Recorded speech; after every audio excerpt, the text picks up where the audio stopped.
Good afternoon, everybody. Very, very warm welcome to today's webinar.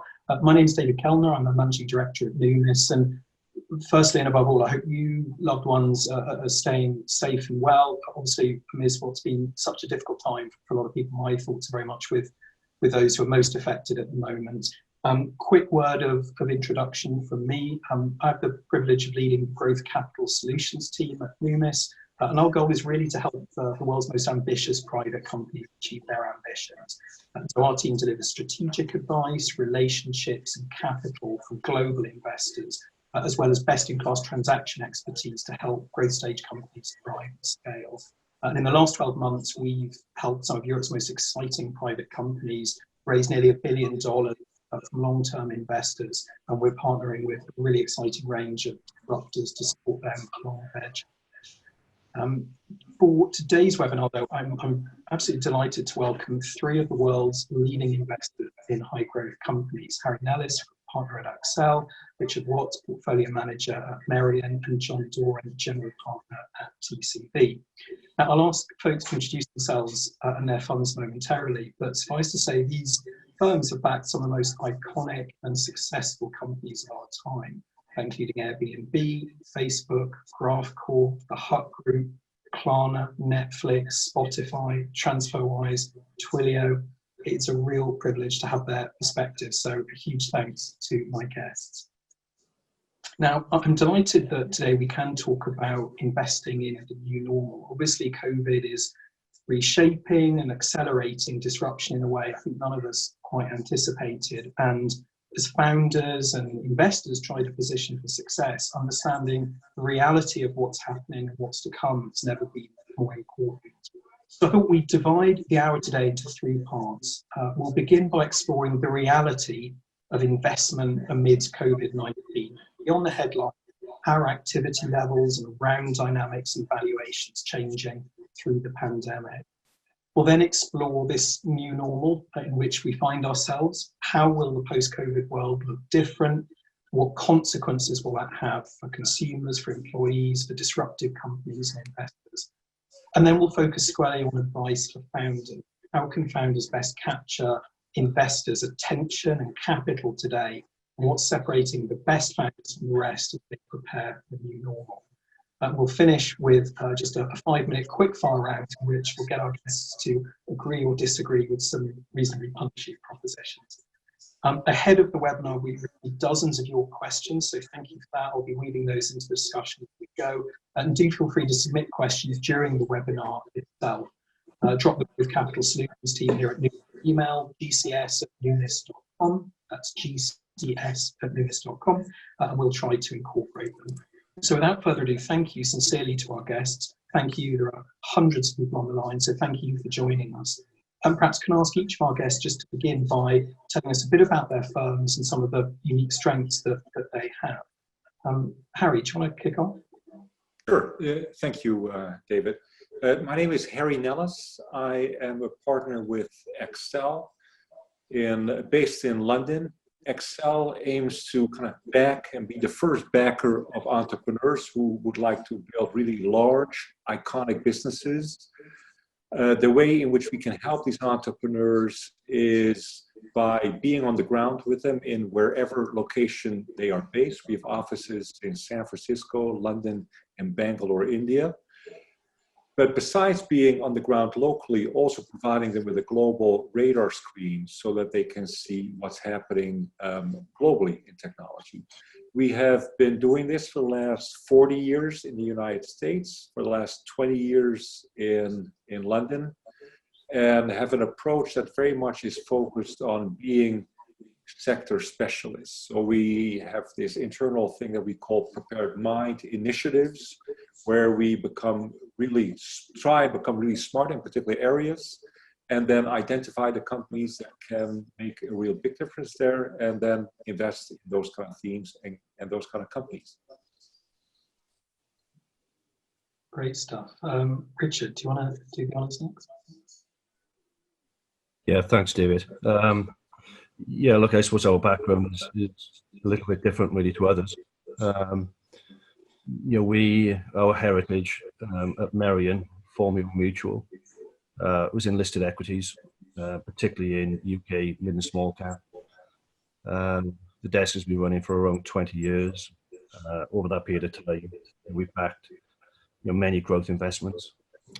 Names like Boohoo.com, Rightmove years ago, Just Eat, Auto Trader, and over the years we were getting increasingly frustrated that some of the most innovative, fastest growing companies that we were coming across were choosing to stay private.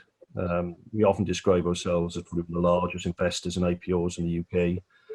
The desk size is around 6 billion AUM of assets, so we've cornerstoned many IPOs.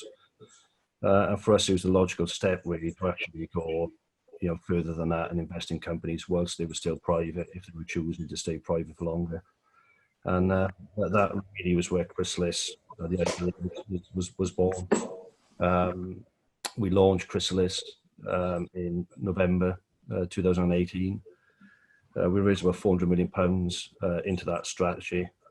We've got 11 investments in the vehicle now, the likes of TransferWise, the Hut Group, McGrath, of course, Starling, Kelnar, probably some of the better known names, I would say. And ultimately, I think our perspective is slightly different. We work very closely with these companies. I think we give them a different perspective. We come from the listed world, and I think we understand. We like to think that we understand very well, the expectations and requirements of investors in listed equity, and I think that perspective can be very valuable to to these later stage private companies in particular. Thanks, Richard. John? Yeah, hi everyone. John Doran, I'm a general partner at TCV. TCV is a global investment firm. To position it relative to what you just heard, we're much later stage than what Harry mentioned. Think of us as kind of late stage venture, growth equity, and also majority deals. We focus really on three categories: enterprise software, internet, typically kind of marketplace type businesses, and fintech. What we're looking for is businesses that are category leaders, typically have big markets and substantial tailwinds. We will typically write larger investments. Our typical investment is somewhere between 75 and 150 million as a first investment, and we will double up and double down from there. We've often known to do a lot of crossover investing. So many of the businesses we'll back will ultimately go public. We've had about 62, 63 public offerings during our time. And we will, similar to what Richard just mentioned, we'll hold companies in the public markets for a very long time. So we've been on the board, involved with Netflix for 20 years. We've been involved for more than a decade with similar companies like Zillow, EA, Spotify, etc. So that's part of our model. And yeah, great to be here today. Fantastic. So some really valuable and quite complementary perspectives here, which is particularly exciting. Let's make a start and discuss the reality of investing through the pandemic.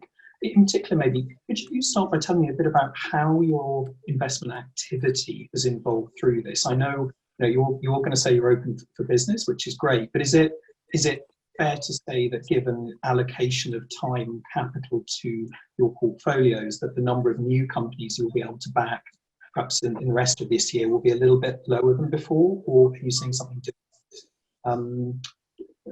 So, John, do you want to start from a later stage perspective? Yeah, I would say absolutely right in the sense that the crisis caught us by surprise, just the rapidity of it and how fast things changed.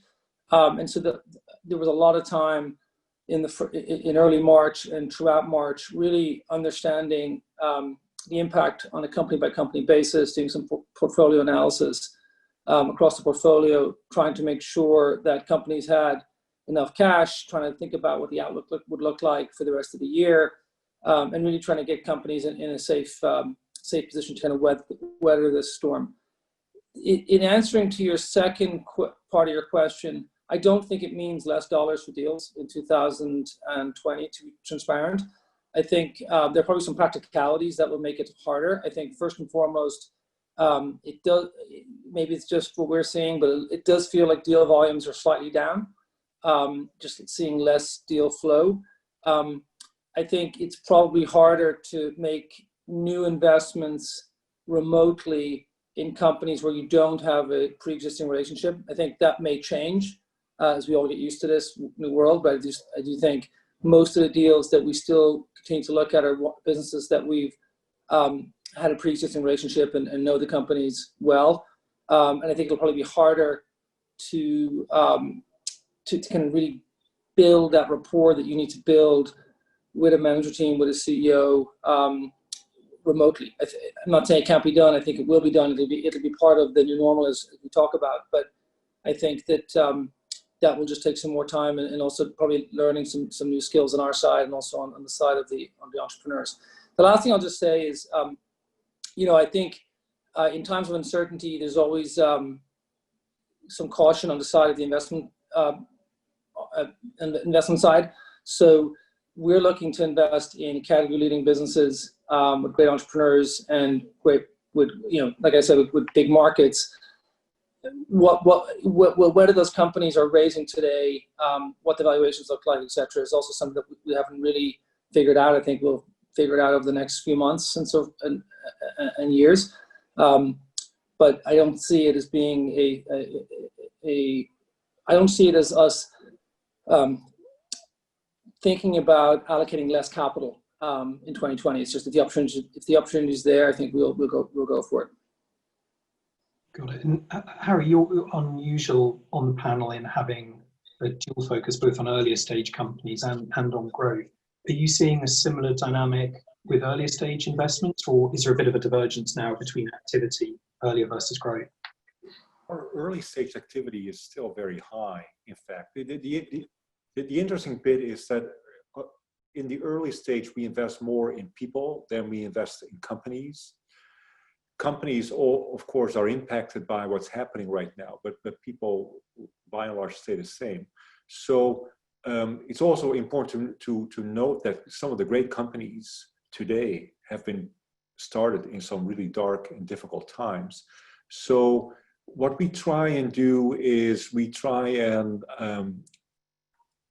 keep the pace and do the work that we all did before COVID, but have a bit of a different mindset. So especially with regards to getting to know people. So we, of course, pre-COVID, there was a premium to getting to know people in person. Instead, we rely much more on proper referencing. And one could argue that we should rely on proper referencing no matter what. And maybe we don't learn as much in in-person interactions as we think we do. So it still is perfectly possible for us to make investments in the way we did before with proper referencing with people who are referenceable. It becomes harder when people come from networks where we have less interaction and where it's just hard for us to reference people. Got it. Richard, I'll come to you presently, but just to tie this off, in practical terms, just John and Harry, what does this mean for founders? Is it that when rubber hits the road, rounds take longer, it's tougher to meet a bar when you can't kick the tires in person, there's greater selectivity, or something different from that? It very much depends on what sector you're in. I think the crisis has kind of bifurcated the market in a certain sense between the haves and the have-nots. There are certain businesses where the tailwinds have actually accelerated. If you think about areas such as remote collaboration or offline to online transition, like business models based on offline to online transitions or telemedicine. I think those areas are really benefiting in this situation. And I think those rounds are super competitive, happen as quickly as they did before, at valuations as high as they did before. Then there's other areas where things have slowed down a bit because of the crisis. And I think those rounds will take longer, will probably happen at prices that are a bit lower or on par. Also, those companies may actually choose to delay their fundraisers to next year So what I expect is that many companies who kind of realize 2020 is not going to be a great year for me. It may not be so easy to raise money in 2020. I think a lot of those companies probably reason we should reduce our burn, make it into 2021, and hope that the situation is better then. So I think right now in 2020, we're seeing the companies raising money who know that they can raise a lot of money quickly at high valuations. And then I think in 2021, I think we may see the companies who have been prudent enough to avoid 2020 for that reason. And Richard, I mean, just picking up on that, how are you seeing kind of round structures and participation changing? Are kind of big front-footed, probably priced growth rounds still viable for the right company, in this environment, or is much of this year going to be about small convertibles, top-ups, and so on? Yeah, look, David, I think the environment's actually changed very quickly. If you think of what we've done, we've been pretty active through this. We completed an investment in Feature Space, which we announced, 2 weeks ago. I honestly believe for great companies that are disrupting and competing in big markets, where there's just a very strong natural growth drivers here. I think those companies are every bit as desirable, if not more desirable today than they would have been, even at the start of the year. I think the reality is, everywhere you look, I think the channel shift towards, digital businesses, online businesses has been accelerated, and we can see this, in listed equities and in the private businesses that we own. And I think the market has recognised this very quickly. So I think for those kind of assets, I think the demand will be great. I kind of think about this in probably three areas really. When you think about cash burn, so those companies with a very pressing requirement for capital, I think there is an opportunity there to negotiate valuations down versus what would have been previous expectations. I think the market is still active. There are probably some players that have sat back a little bit. Once they kind of assess the shape and condition of their portfolio, the requirements of the companies that they're investing in. So I think there is an opportunity in high cash burning companies to negotiate valuations lower. But the reality is, most best-in-class businesses, I don't really see valuation being impacted greatly at all. So I think what also might change here is, companies and founders.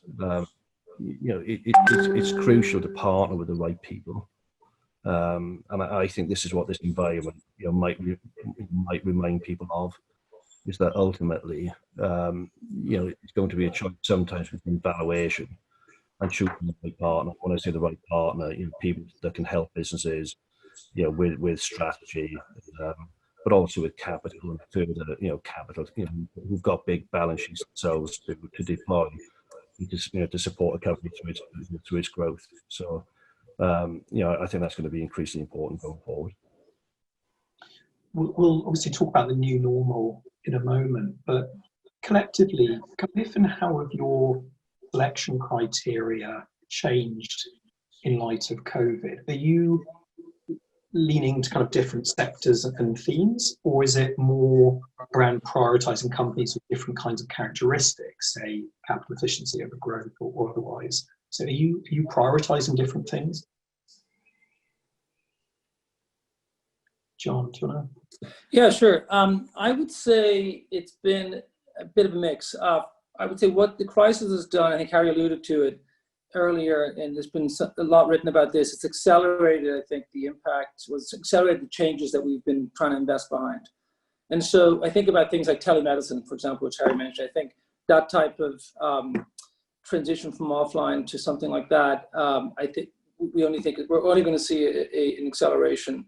I think things like banking and payments, digital payments, will equally see an acceleration. So for us, as a typically later stage investor, some of the themes that we've been tracking, which we probably thought were opportunities we're going to see or really get deep on in 21, 22, I think is probably going to happen earlier.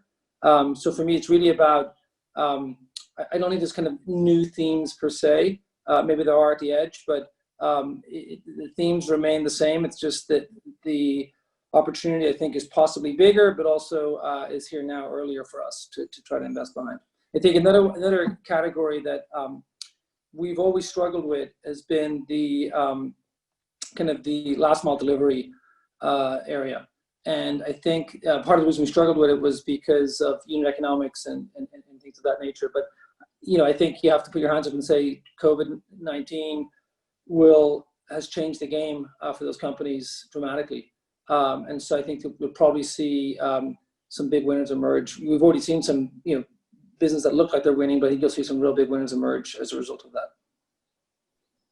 Well, that segues very nicely actually to think a bit about the new normal and kind of what's changed. Maybe Harry, let's start with you. What long-term change are you most confident that COVID will drive, and how is that kind of changing your? I think the trend that we've been investing behind for several years now, really in the enterprise sector, really has been digital transformation. At the end of the day, every company will have to be an Amazon in their own area because it's a requirement. Every company today, whether you're in the shoe business or the travel business, you will become a software company, which means that you need to transform all the processes that you use today. And I think what's happened in the last 2 months, we probably have seen in the last 2 months digital transformation worth a couple of years. That whole process has become much stronger, and I'm absolutely convinced that will continue to happen. So in enterprises across any kind of vertical, whether it's oil and gas, finance, manufacturing, that's a trend that we have been investing behind with companies such as UiPath in robotic process automation, or Celonis in the case of process mining. And I'm absolutely convinced that trend will continue for many years to come. Richard, from your perspective, what behaviours, what new behaviours that we see do you think will be permanent, and which will revert to kind of pre-COVID norm? I'm not sure really, because when I think about it, I mean, this digital transformation, and look in our view, and I think we're seeing it. I think this is the biggest channel shift in the history of the internet, quite simply. Pretty much every online business or digital business that we look at is seeing strong growth in new users and new customers, because frankly, consumer behavior has been changed. People are being forced to go to these online businesses or digital businesses, and we kind of think about this a lot, because we've got a lot of businesses that are rooted in the old world or the old economy, and look, I think the reality is it's a big channel shift. In time things will settle down. Look at the businesses that have been impacted, travel businesses, for instance. Do I fully believe that people will travel around less? I think probably for work. Yeah, I think doing Zoom. Everyone's using Zoom or Google Hangouts, whatever it might be, but video conferencing. So I think behaviour there will change quite significantly, or has been changed significantly, and I think that carries on. Travel for leisure purposes, I'd expect that to come back more quickly. So I think it's going to be a real mixed bag, but I think where behaviour's been changed and people understand that the new things that they've been trying are better than how people used to do things before. I think that would be more of a permanent shift. John, from your perspective, again, what kind of things do you see as being kind of one-way doors in terms of behaviour shifts versus maybe areas where people have got a little over their skis in terms of extrapolating for long term? I mean, you make a good point. I do think it is the tendency is to extrapolate for the long term, overly so. That said, I think I would agree with everything that Harry and Richard have said.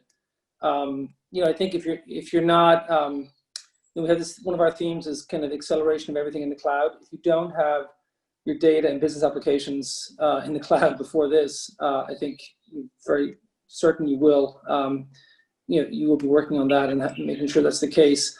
I think work from home, I kind of see benefits to being in the office, quite frankly. I think if I think about this business, if I think about being an accountant or a lawyer, many professions, I think there's a big part of the apprenticeship model, like learning from superiors, learning from people that are more experienced than you. So I think that we will see people going back to the office in large numbers. But looking at it from just what I'm hearing within our organization and also within our portfolio, I do think the people are taking a second look at the amount of travel they've done, especially business travel, and can you do a video conference, a Zoom call, or a Google call instead. That said, I would caution against that. If I think about it, in a world that's competitive, and if you are a CRO at an enterprise software company, or you're kind of scrapping it out, trying to take away market share from some of the big incumbents, will you try to get in front of customers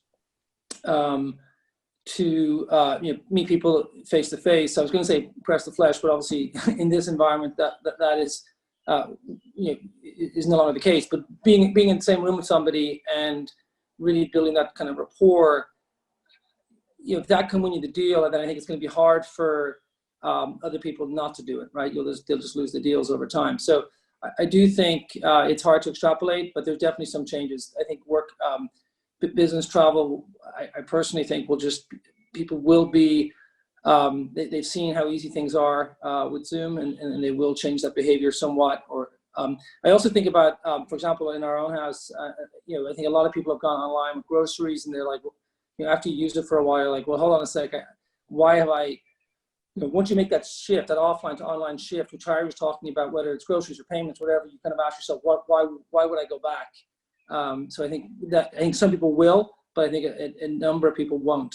And so I think those things will be permanent, but it's very hard, as you said, to extrapolate long term, like nobody knows. I think you make a very good point on the work from home bit and the travel bit. I think working from home is very easy when everybody's working from home. Yeah, I think it becomes much harder if part of the company's working from home and the rest is in the office. So right now we're not really in a realistic scenario, because right now everybody's working from home. Yeah, I heard the same thing, Harry, with Zoom calls. So, for example, one of the things I've noticed with board meetings have been really efficient. They start on time, they're very filled with content, and then they kind of end much earlier. But if you think forward to your point, if 3 or 4 people are in the room, and then you're one of the guys on the Zoom call, it works. It's a different dynamic to everybody being on the Zoom call. And so it'll be interesting to see how that plays out. Another way, sort of human behavior and motivations are harder to change in the long term. Yeah. Got it. Richard, do you think, I'm generalizing here, but kind of a lot of companies will become really remote first, or is it eating away at the edges of it? When you say remote, sort of in a sense of working from home, as standard, or I think what this has done is opened companies' eyes to the possibility that they can just change the way they work, and it doesn't mean that they don't have offices anymore, but it might mean that they can have less office space. It might also mean that they can have office locations that are in cheaper areas outside of London, for instance. And I think ultimately, what we see with our investments is, they were built in the cloud. So those businesses naturally work very well, to remote working, and largely they've not missed a beat. This is, I suppose, probably the most stressed environment that a company could operate through. Suddenly shifting and having pretty much your whole employee base working remotely, and lots of companies have sailed through this because they've been built that way. So, look, I think it will. I think it will change. Like, I don't want to overplay it. I think the reality is when people can go back to the office, I think behaviour will change again. But I think a lot of what we've seen will prove to be permanent. I think people work from home a lot more. So you might go into the office 3 days a week. You probably work from home, 1 or 2 days a week. So again, I think, look, we've got investments in real estate, and we think about this a lot, in terms of demand for office space. So look, I think there is going to be a change, but the longer this goes on, then the more permanent those changes become, I think. And the lockdown is now. But look, let's just see where we are at the end of the year. Yeah. Harry, what do you think is most misunderstood about the new normal that we're going into? Who are you addressing the question to, David?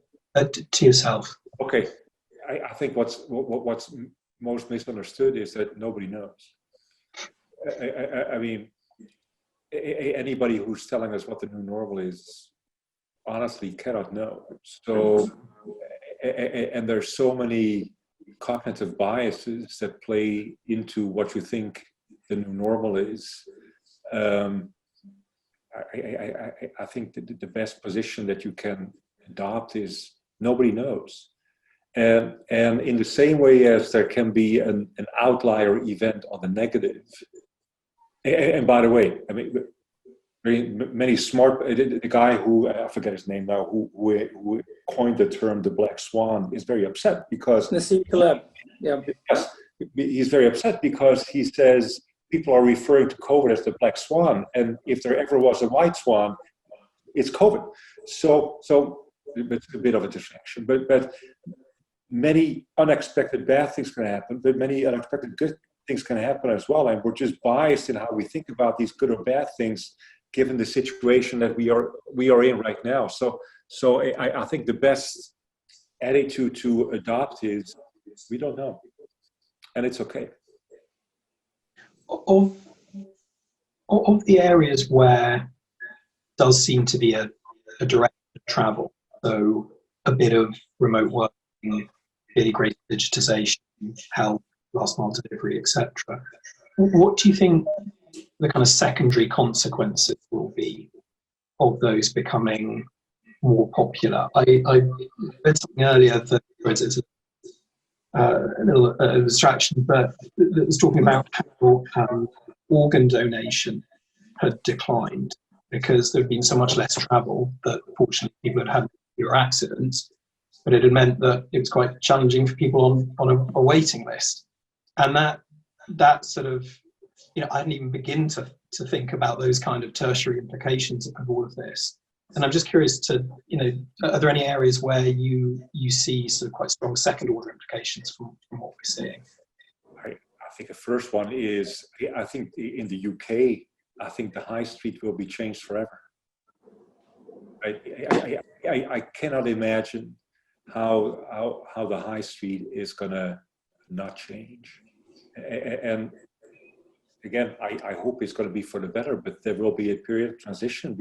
I cannot imagine how independent retailers, small independent retailers can survive this, or restaurants can survive this for a prolonged period of time. So I think a lot of them will go out of business, and something will come back instead of it.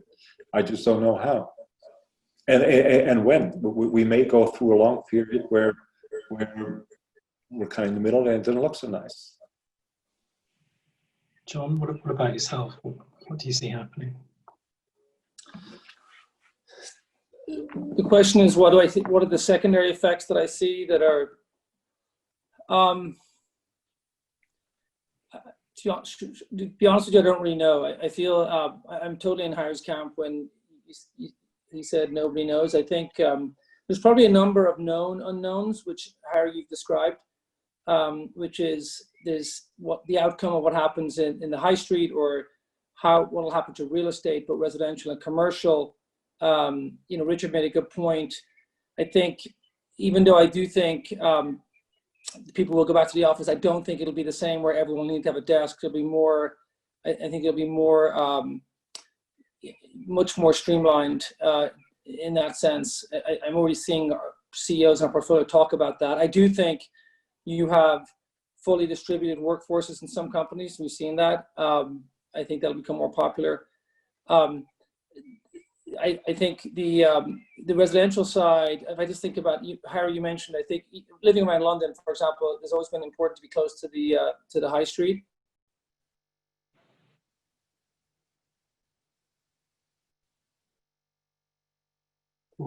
We've just got an interruption on his get your coffee or get from preference perspective. There's probably a bunch of unknown unknowns, like things we just haven't thought about that I don't think we can think about, that it will really only play out over the course of the next number of years, depending on how this gets resolved, which I don't have a good view on right now. Richard, I guess sort of picking up on that, I guess getting off that, if the one thing we can all agree on is that we don't really know, and that we're in a time of unprecedented lack of visibility, how does that affect your investment decision making? So, are there themes or success factors that are attractive to you, or what's more or less? Look, I agree with the view that we don't really know. I think there are some things that we know though, and look, I think what feels very clear to us is this whole channel shift, digitization, and the transition to a digital economy, and I think that has been accelerating, and that will continue. So I think for us, I think there are lots of consequences of this really. When you think about how we point the high street, a third of high street stores today in the UK, or before the pandemic, lost me, and those stores, they weren't viable anyway. And what this has done is really accelerate their demise. And, that means that the channel shift to online has to be permanent, okay? Because those stores just won't be open in many cases. So that would be permanent. I think things like business transformation as well, where you look at many verticals and categories, like I think about beauty. And, we've been investing in the Hut Group. If you look at the beauty category, big brands like L'Oreal and Estee Lauder, only about 10% of their sales are online.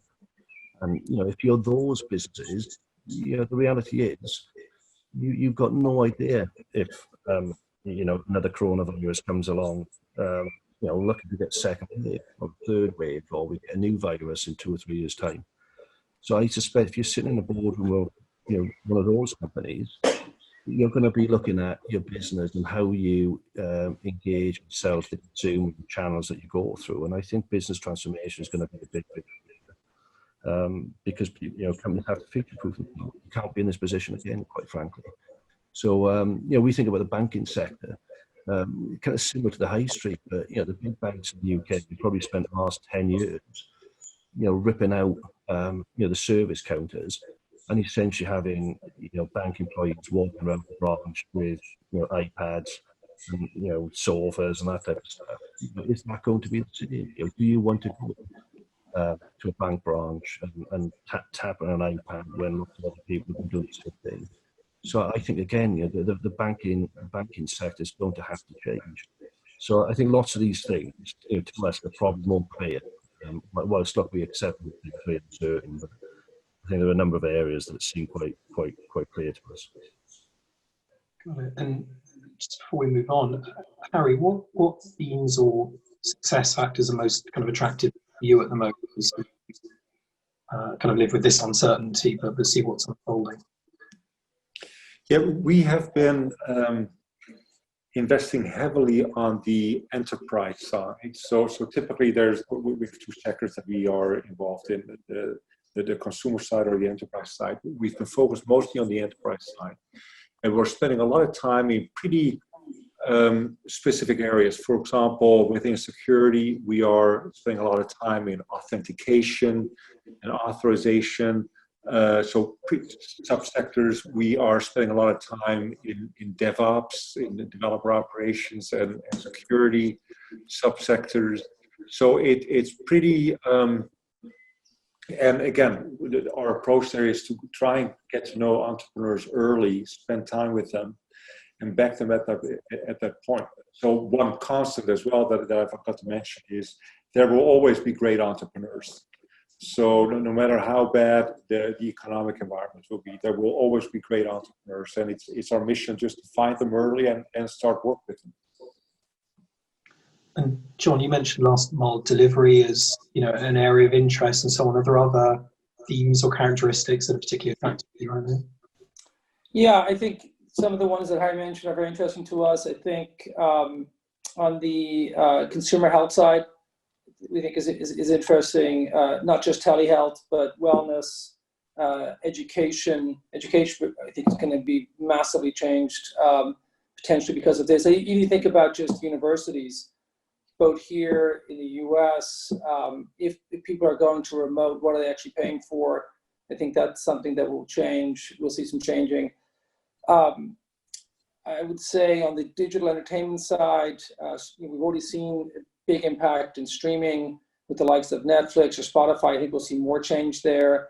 On the video game side, esports side, the impact on sports, I think will be pretty big. I think Harry mentioned automation. That's a big theme for us. Augmenting workforces, allowing them to do more from home, driving kind of towards developer productivity, developer tools is another area. And then I would say the thing we talked about already, if you are working from home and if you are at home, I think in-home spend is going to go up, right? So, at TCV, I think I mentioned, some of our biggest investments are Netflix, Spotify, Peloton, EA. All of those four have kind of benefited. We've had other ones that haven't benefited, so I'm not trying to they're just the success stories. But I think those, people are going to be at home more until there's a solution here. And I think that the spend there will continue to increase. And I think that there will be some behavior that will change. Maybe, not to backtrack once earlier, while we don't know the outcome here, I think it's inevitable some behavior will change. And we think that's within the home spend, that'll be a big area. So there are some of the themes that we're looking at. And I think that latter point is kind of the rise of the home economy, if you like. It's one way to put that. Yeah. Yeah. Okay. There's lots of founders on the line. It would be great to give some perspective for them in particular. What do you think is most misunderstood by founders in the current environment? Say, Harry.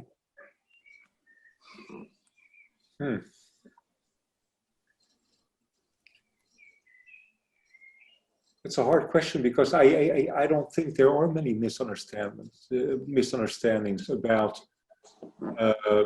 now versus before. If there were a misunderstanding, namely, it's hard to get financing today, that is not true. I mean, we're eager to back great entrepreneurs and help them build great businesses, and we realize that it doesn't matter what kind of economic environment you start in, and we realize it's typically a 10-year journey. So if that misunderstanding were to exist, I would like to dispel it and say, no, we're open for business. And Richard, from the kind of other end of the scale, particularly with an eye on public markets as well, are you seeing any disconnects in the conversations you're having? I don't think we've seen any disconnects. I think, look, it's very interesting. I mean, obviously, founders are very entrepreneurial people. And I think the reality is, history has taught us that, disruption gets accelerated through recessions. And, what we've been very keen to do is to support, businesses and founders to recognize that there's a real opportunity here to kind of accelerate their business models, and because they're very disruptive in nature anyway.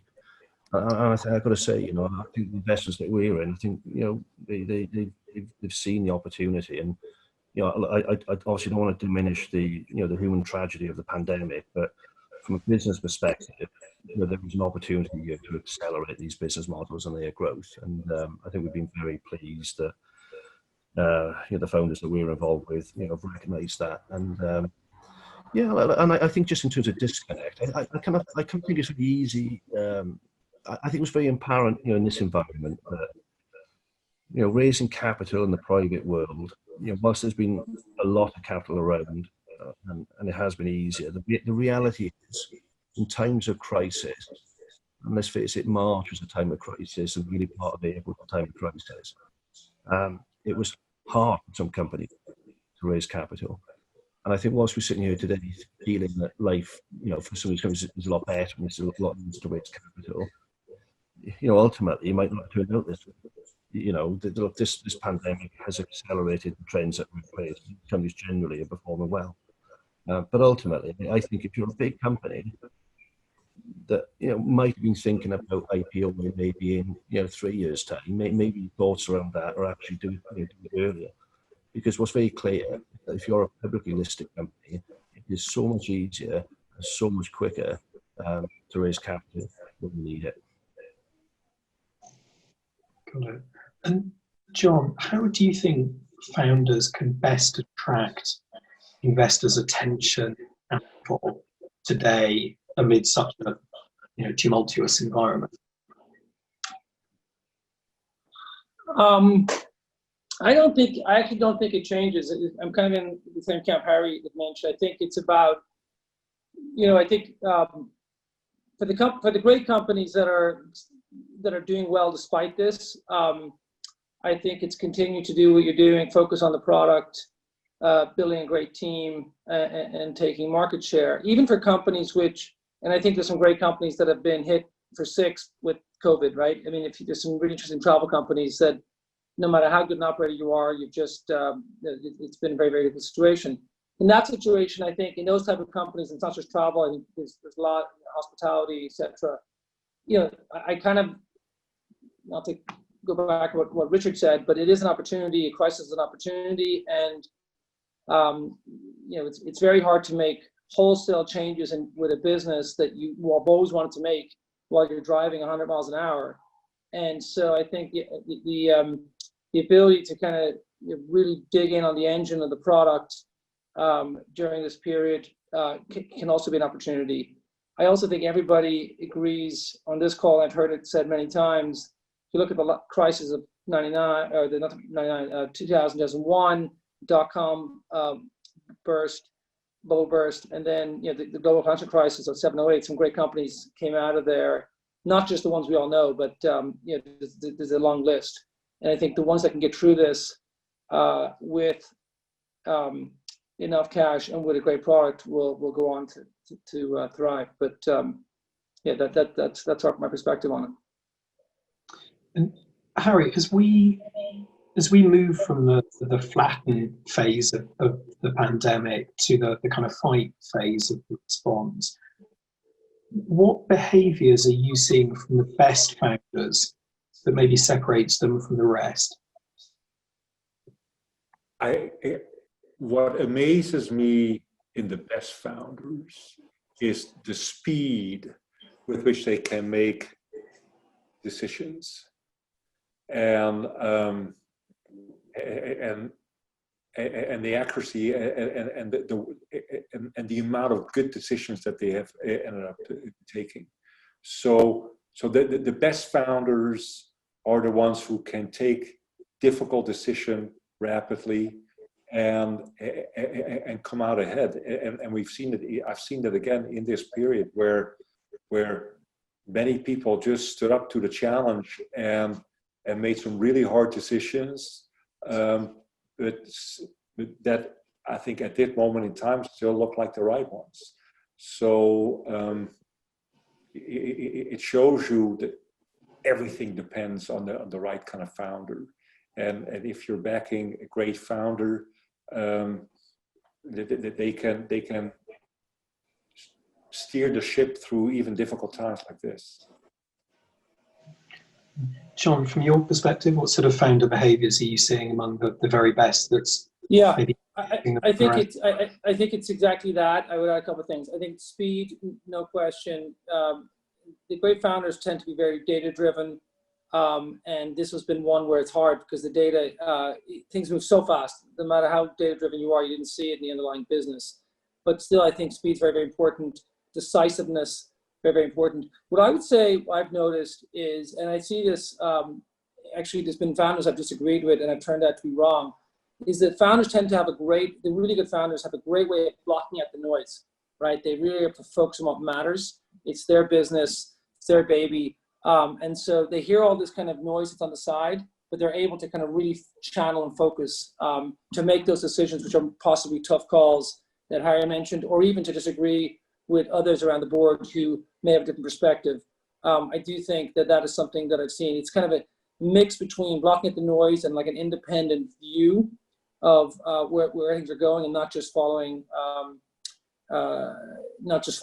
kind of the kind of groupthink around the table. That to me has been something that I've noticed over the course. I think time will tell whether people are right there. It's still too early to say that you are. We're 2 months in. I would actually challenge one thing you said, Richard, is I still think we're kind of in a crisis personally. I think we're kind of in a relatively benign period during that crisis. But to me, the lockdown may not be as severe, but the full solution here and outcomes, we're no closer to, as far as I can see it. It's not quite, it's just not quite clear in my mind. So I do think the jury's out on that stuff, but I do think that the founders that have really impressed me have been, reacted quickly, been decisive, and just being able to block out a lot of the noise that's surrounding this whole kind of crisis.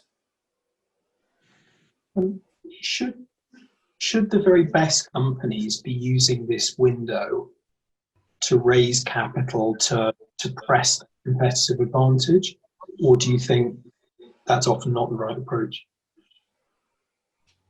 Maybe Harry, do you want to say that? I think many people are doing so. I think the interesting. It's John and I have a joint experience here. So there are companies where the investment thesis was offline to online transition, and with the lockdown, sometimes the offline solution was not available, right? Because we were on lockdown. So suddenly a whole bunch of customers who used to go to the offline solution now have to look for an online solution. So in scenarios like that, it makes ultimate sense to invest more and try and acquire those users who now suddenly are looking for an online solution. So there's many situations like that where it makes ultimate sense to invest now in customer acquisition, etc., because we're at a unique point in time. Yeah, Richard, what do you? I think that's exactly our view as well. This is a period of time for many of these businesses that it might not be here in 3 months or 6 months. The opportunity could be gone, and I think it depends on the nature of the business. Whether it's a capital consumptive business model, but I mean, ultimately, it's the right thing to do, and we use the right thing to do for companies to kind of raise some money to accelerate, the pace of growth in an environment that is going to potentially may only last 6 months, 9 months, whatever the time period could be. I think we're absolutely the right thing to do. And just lastly, because we're beginning to get to the end of our time, but just Richard, particularly, you've got an interesting perspective on this. Public markets are, should we say, more resilient than I think many would have thought. What impact is that having, do you think, private market activity and some of the dynamics that we're seeing around that? Yeah, look, we were arguing this back in March, and we it's very interesting. I mean, typically recessions have reasonably long, drawn out affairs.